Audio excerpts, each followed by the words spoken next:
Students, welcome to SP Smart Comparative by Espal and myself Abhishek, and today is your day 10 for your NDA program, and our topic for today is binomial theorems. So let's start it.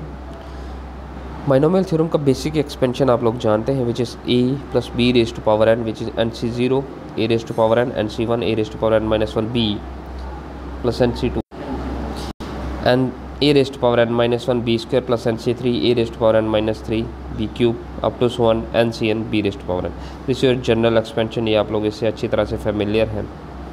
और उसके बाद इसको shortcut किस तरह से लिखा जा सकता है, summation r from 0 to n n C r a raised to power n minus r b raised to power r के फॉर्म में. फिर n C r is equals to n factorial upon r factorial n minus r factorial. The coefficient n C r occurring in the binomial theorem is known as binomial coefficients.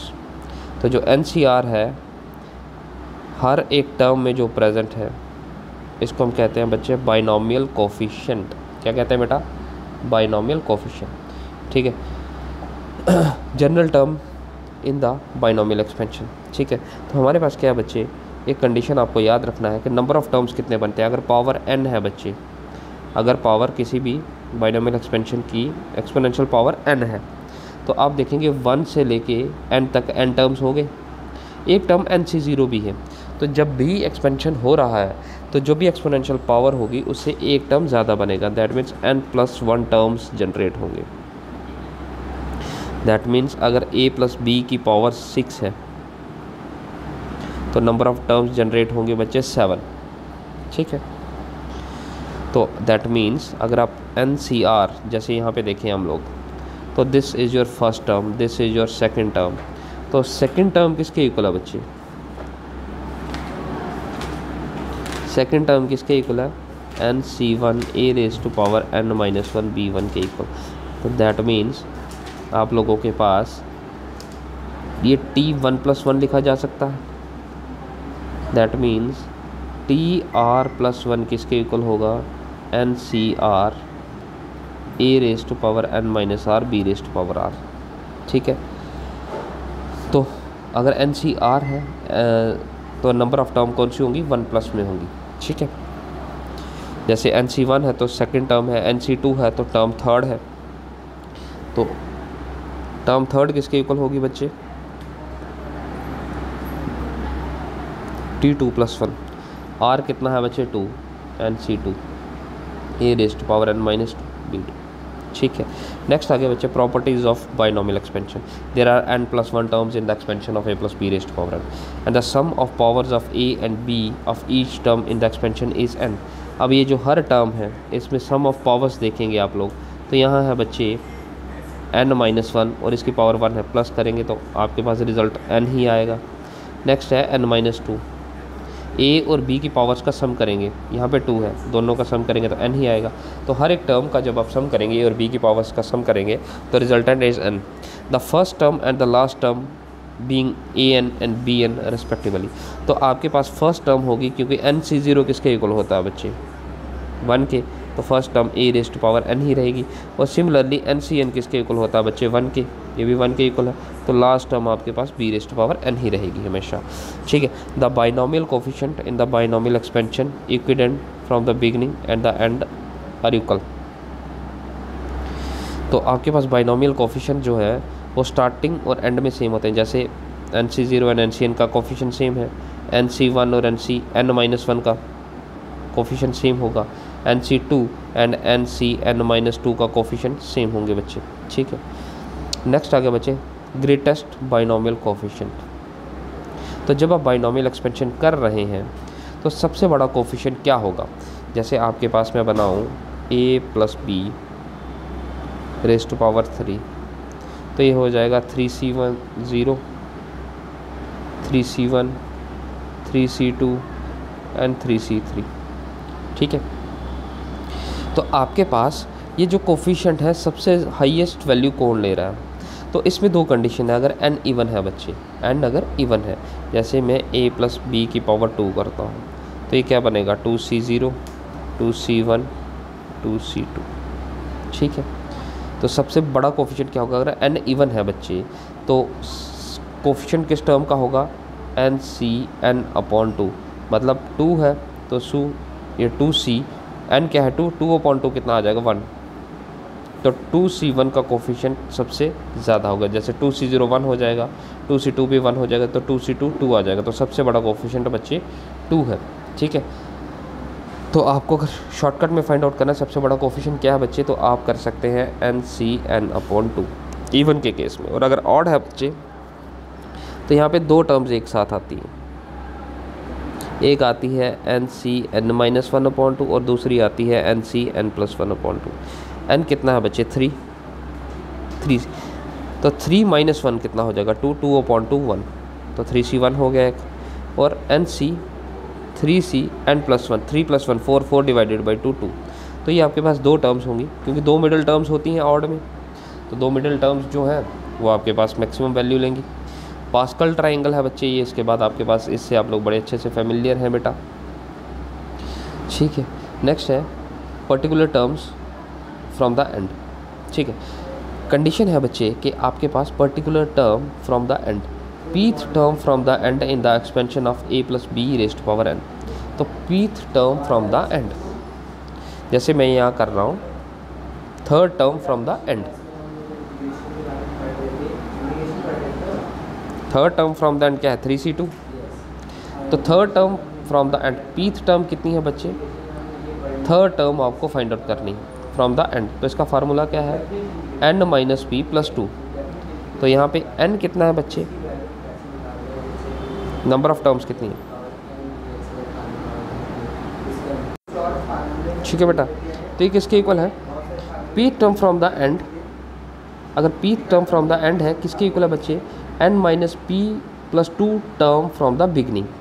तो जैसे मैं कह रहा हूँ third term from the and आपको find out करनी है, तो ये किसकी इक्वल होगी बच्चे, n minus p plus 2th term from beginning. तो जो भी टर्म आएगी आप बिगनिंग से उसको काउंट कर सकते हैं। ठीक है, तो n कितना था बच्चे, पावर 3 है, pth टर्म कितनी है 3 है, और 2 आ गया प्लस 2, इसको कैंसिल करेंगे तो ये आ जाएगा सेकंड टर्म फ्रॉम बिगनिंग। तो स्टार्टिंग से कौन सी टर्म है, ये फर्स्ट आ गई, सेकंड टर्म यही आ गई, जो third term from the last था वो first term from the beginning है। आप इसको इस तरह से याद कर सकते हैं। Of middle term in the expansion of n x plus y raised power n, तो मिडिल टर्म कितने होंगे बच्चे, ठीक है। तो अगर बच्चे n इवन है तो जितनी भी टर्म्स होती हैं उससे एक ज़्यादा हमारे पास जनरेट होती है। अगर x plus y raised power n है और n इवन है तो नंबर ऑफ़ टर्म्स कितनी बनेगी बच्चे, n प्लस 1। तो अगर इवन में 1 ऐड करेंगे तो नंबर बन जाएगा ऑड। तो अगर ऑड है बच्चे तो आपके पास नंबर ऑफ़ टर्म्स कितनी आएंगी बेटा, ठीक है। ऑड के केस में नंबर ऑफ़ टर्म्स आप कैसे फाइंड आउट करेंगे, आप इसको ऐसे याद करना चाहें, अगर आप इसका एलसीएम लेंगे तो ये बन जाता है n प्लस 2/2, ठीक है। अगर ऑड है बच्चे नंबर ऑफ़ टर्म्स, जैसे यहाँ पे था a प्लस b/2, पावर 2 है तो नंबर ऑफ़ टर्म्स 3 बनी। तो मैं क्या करूँगा बच्चे, n प्लस 2/2 कर लेता हूँ। तो n कितना था 2, 2 प्लस 2/2 4/2। तो सेकंड टर्म आपके पास क्या हो जाएगी बच्चे, मिडिल टर्म। वैसे ही आपके पास क्या बच्चे, n इज़ ऑड। तो अगर n ऑड है तो number of terms n plus 1 बनेंगी, n प्लस 1 बन रही है तो इवन बन रही है। तो इवन को आप कैसे याद कर सकते हैं, ये आ गया n प्लस 1/2, इसका एलसीएम लेंगे 2 आ जाएगा, 2 प्लस 1 3 हो जाएगा, and n plus 3/2, n plus 1 and n plus 3/2। तो n plus 1 3 plus 1 4/2 is 2, second term आ गई। तो n प्लस 3 3/3, 3 और 3 6, 6/2 कितना आ गया 3, सेकेंड और थर्ड टर्म आ गई। There are 2 middle terms. तो इनको आप इस तरह से प्रैक्टिस कर सकते हैं। In the expansion of x plus 1/x raise to power 2n the middle term is n plus 1। अगर 2n टर्म्स हैं बच्चे तो मिडिल टर्म बच्चे n प्लस 1 बनेगी, एज 2n इज इवन, ठीक है। तो आपके पास आ जाएगा n प्लस 1 टर्म्स के लिए आ जाएगा 2n/cn, तो कोफिशिएंट आ गया आपके पास 2n/cn, ठीक है। उसके बाद कुछ प्रॉपर्टीज़ हैं बच्चे आपके पास जैसे आप इनका सम करेंगे C0 C1 C2, तो ये है NC0 NC1 NC2 NC3 up to Cn। तो इनका सम कितना आ जाएगा बच्चे 2n। ठीक है, क्लियर है बेटा। इसके साथ क्या है बच्चे, अगर आपके पास एक और कंडीशन आ जाती है, जैसे मैं इसको रब करता हूँ, ये NC0 कितना होता है बच्चे 1, फिर आ गया NC1 plus NC2 plus up to 1 NCn, किसके इक्वल है 2n के equal. That mean NC1 plus NC2 plus up to 1 NCn किसके इक्वल आ गया बच्चे, NCn किसके इक्वल आ गया 2n-1 आ गया। ठीक है, उसके बाद है C0 minus C1, first term positive है, second negative, third positive, fourth negative, इस तरह से चल रहा है, तो रिजल्ट आता है बच्चे आपके पास 0। नेक्स्ट है बच्चे sum of coefficients of even terms NC0 NC2 NC4 इस तरह से, और सम है C1 NC1 NC3 NC5। तो अगर इस तरह से यहाँ पे R ऑड है, यहाँ पे R इवन है, तो इसका सम किसके इक्वल होगा बच्चे, ये इक्वल है। Sum of the coefficient of even and sum of the coefficients of odd किसके इक्वल होगा 2n-1। ये किस तरह से 2n, यहाँ n में -1 हो रहा है, यहाँ 2n कंप्लीट के साथ -1 हो रहा है, इसका डिफरेंस का याद रखें। उसके बाद आ जाएगा x + y n। तो अगर n है बच्चे तो यहाँ NC1 होगा, तो क्या हो जाएगा बच्चे NC1, आप इसको ऐसे लिख सकते हैं x + y n। तो यहाँ y की पावर 1 होगा, तो नेगेटिव हो जाएगा, क्योंकि नेगेटिव की पावर 1 ये ऑड होगी तो नेगेटिव रहेगा। फिर यहाँ बच्चे आपके पास पावर इवन है तो पॉजिटिव रहेगा। तो जहाँ जहाँ y की पावर ऑड आएगी बच्चे वो रिजल्ट नेगेटिव होंगे, और जहाँ इवन होंगी वो रिजल्ट पॉजिटिव होंगे। और ये आ गया 1 + x की पावर एक्सपेंशन, n की एक्सपेंशन, और 1 - x की पावर का एक्सपेंशन। अब जहाँ जहाँ 1 है बच्चे x की पावर, तो रिजल्ट नेगेटिव आ रहा है, यहाँ 2 है तो पॉजिटिव आ रहा है। इसी तरह से ये काम करेंगे। ठीक है, चलिए बच्चे कुछ PYQs पे आ जाते हैं। The values of C70 C71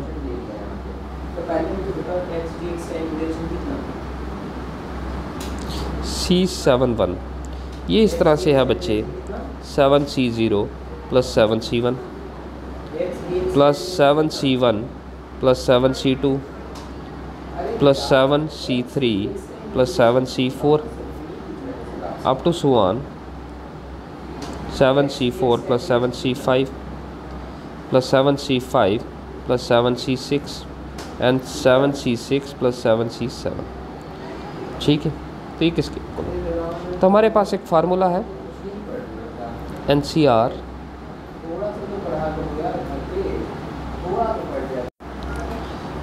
R-1 किसके इक्वल है बच्चे n+1 CR के इक्वल। ठीक है, तो ये आपके पास NCR है और ये आपके पास NCR-1 है हर केस में। तो ये किसके इक्वल आ जाएगा n+1 CR के equal. That means n+1 7 + 1 is 8, CR is 1, ये आ जाएगा 8C2, ये आ जाएगा 8C4, 8C5, 8C6 और यहाँ आ जाएगा 8C7। 2 3 वाला हमने नहीं लिखा।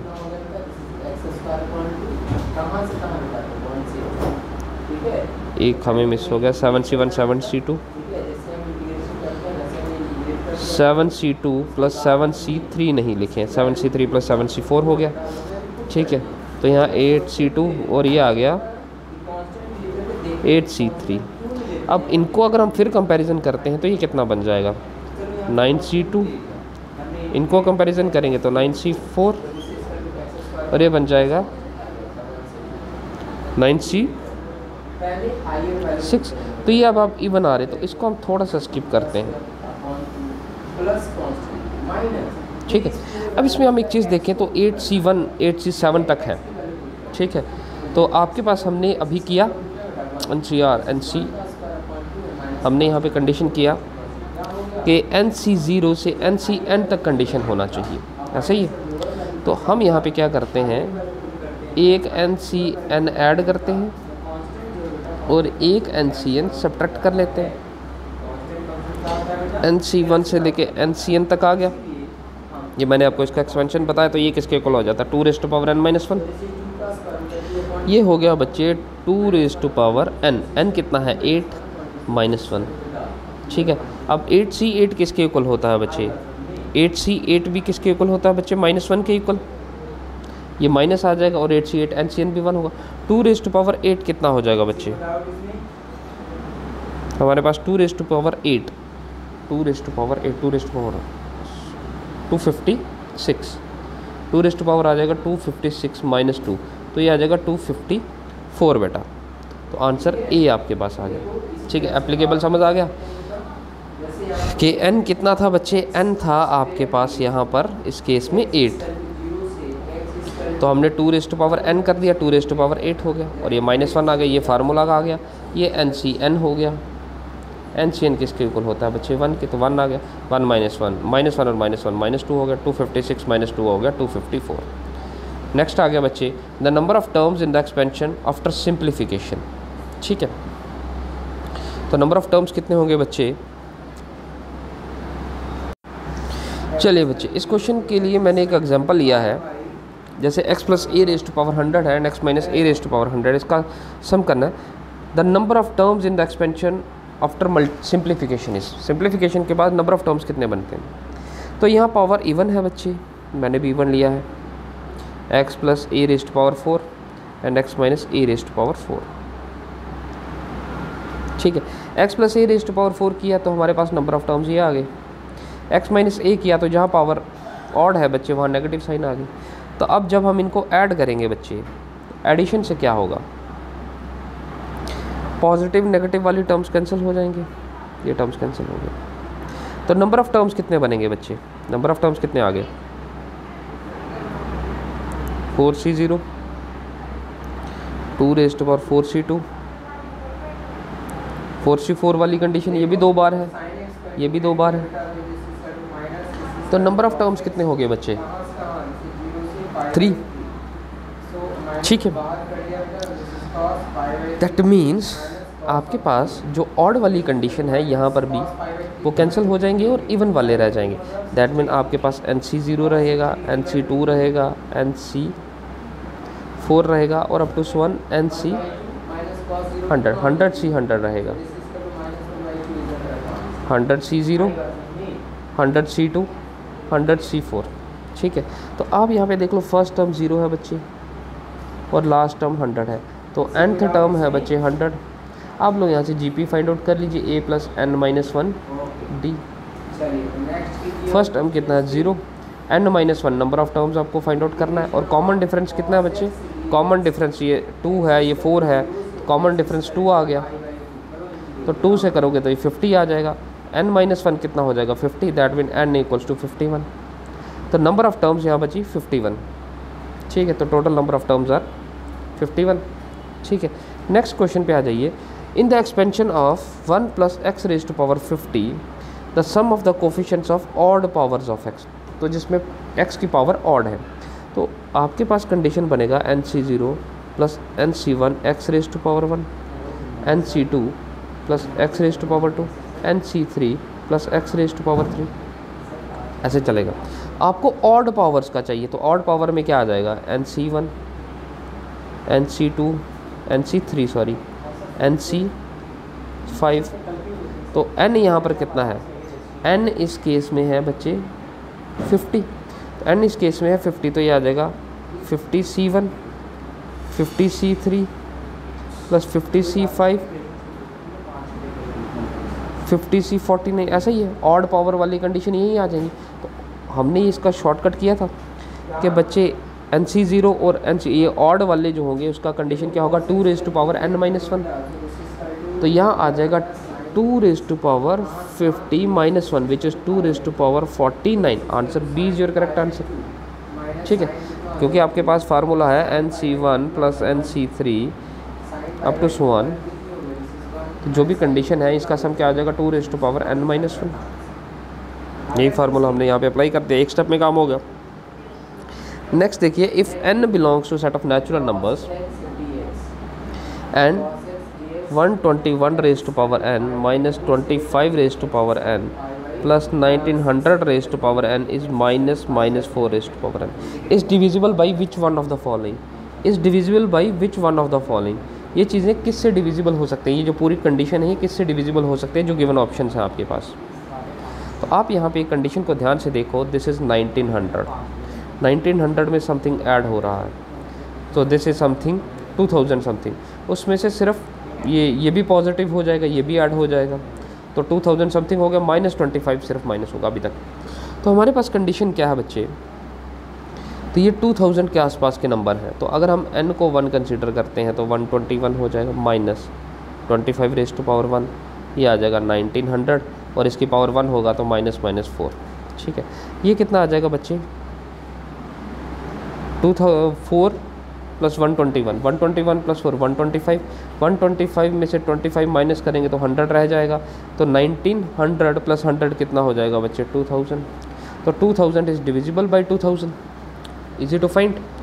ठीक है बच्चे, तो ये था आपका आंसर ऑप्शन बी। तो ये थे आपके कुछ PYQ।